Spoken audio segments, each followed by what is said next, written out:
কয়লার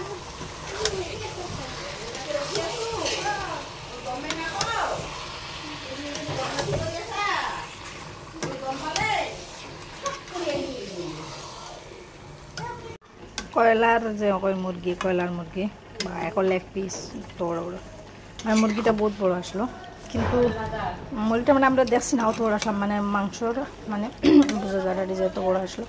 এটা ত্রিপুরা থেকে এসে মাজন দিদি পাঠিয়ে দিচ্ছে মানে ত্রিপুরা থেকে।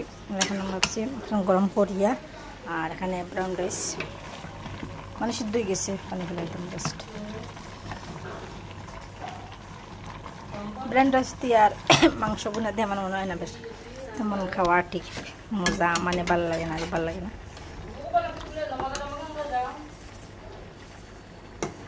কিন্তু আমার কয়লার মাংস খাইতে আমার একদম ভালো লাগে না, বিশেষ করে